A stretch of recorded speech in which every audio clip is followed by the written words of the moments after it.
इस बार बिहार की जनता ने एक अलग तरह का मन बनाया है। बिहार इस बात का गवाह रहेगा, यह बिहार है, यह दिल्ली वालों की गुंडागर्दी को कभी बर्दाश्त नहीं करता है, ना आने वाले दिनों में बर्दाश्त करेगा। पूरा सीमांचल कांग्रेस के रंग में रंगा हुआ नजर आ रहा है। ये जो 3 रंग है कांग्रेस पार्टी के झंडे में, ये जो दरअसल 3 रंग है, यही इस देश का नसीब है, यही इस देश का मुस्तकबिल है। और मुझे देखना है कि सीमांचल के लोग तख्ता पलटने से थोड़ा हिले तो नहीं है, ये मुझे समझ आना चाहिए। एक एक हाथ उठाइए, पूरा देश लाइव देख रहा है आपके प्रोग्राम को। राहुल गांधी, राहुल गांधी कांटे गुल के साथ नहीं चल सकते हैं, बुज़दिल खुल के साथ नहीं चल सकते हैं। जख्म पर जख्म खा के निकले हैं, हम कहां सर बचा के निकले हैं। सर झुकाने का हुक्म जब आया और भी सर उठा के निकले हैं कि रेल बिक गई, तेल बिक गया, बिका हवाई अड्डा। जनता महंगाई की मारी करती हाहाकार, कहां सोया है चौकीदार, कहां सोया है चौकीदार। दिल्ली में बैठे हुए लोकतंत्र के लुटेरे हर दिन लोकतंत्र को लूट रहे हैं। देश का प्रधानमंत्री हमसे कहता है बताओ कांग्रेस वालों 70 साल में क्या बनाया है। हर दिन जब भी पार्लियामेंट में खड़े होंगे मोदी जी तो यही एक बात कहते हैं, बताओ 70 साल में क्या बनाया। एक दिन जैसे उन्होंने कहा, अखिलेश बाबू पीछे बैठे हुए थे, उन्होंने हमारी तरफ देख के कहा कि इमरान ये पूछ रहे हैं 70 साल में क्या बनाया, इनको बताना मत वरना ये उसको भी बेच देंगे। इनका काम सिर्फ बेचने का है, ये बेचने के अलावा कुछ नहीं जानते।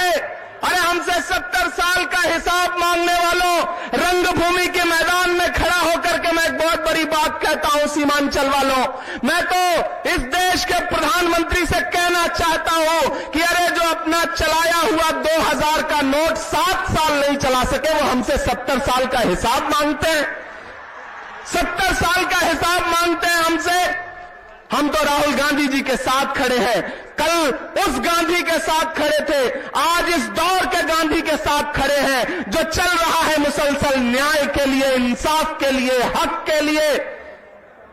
जख्म पर जख्म खा के निकले हैं, जख्म पर जख्म खा के निकले हैं, हम कहां सर बचा के निकले हैं। सर झुकाने का हुक्म जब आया और भी सर उठा के निकले हैं। सीमांचल नहीं पूरा बिहार इस बार इस बात का जवाब देगा। इस बड़ी लड़ाई में हमने बिहार से बहुत उम्मीदें लगा रखी हैं।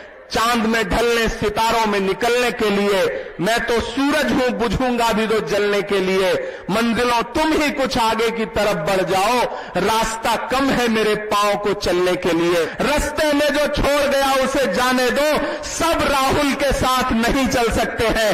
अब पूरी कांग्रेस पार्टी का इतिहास इन मिसरों में सुनाई पड़े तो मुझे बताना सुन के सीमांचल वालों कि हमने जमजम दिया, आबे गंगा दिया, तुमने भारत को दंगा ही दंगा दिया।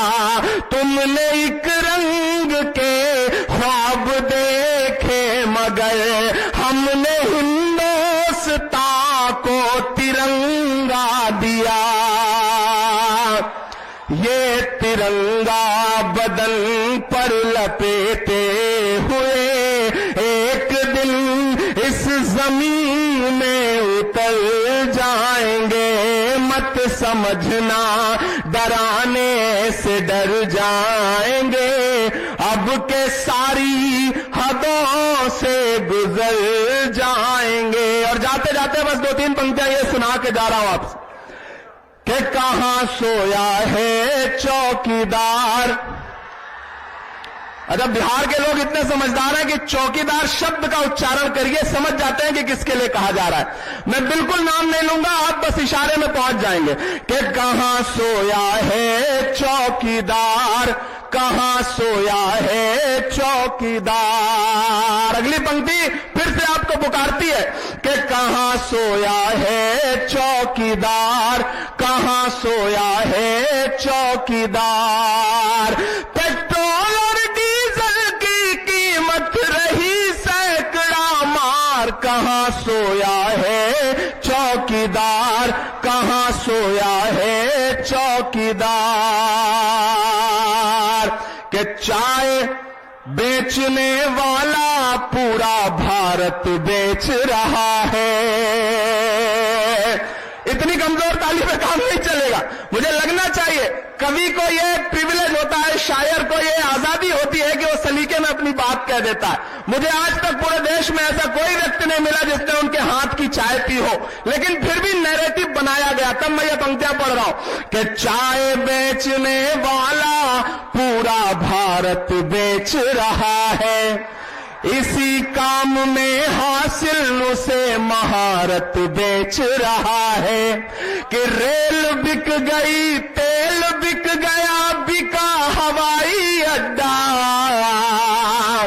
अब तैयार है ना, पीछे तक अगली जो पंक्ति है उसमें एक नाम आएगा, उस नाम पे आपकी हंसी छूटे तो उसे तालियों में बदलना। कि तेल बिक गया, रेल बिक गई, बिका हवाई अड्डा, सब कुछ बिकता देख के खुश है अपने जेपी नड्डा। कि जनता महंगाई की मारी करती हाहाकार, कहां सोया है चौकीदार, कहां सोया है चौकीदार, कहां सोया है चौकीदार, कहां सोया है चौकीदार।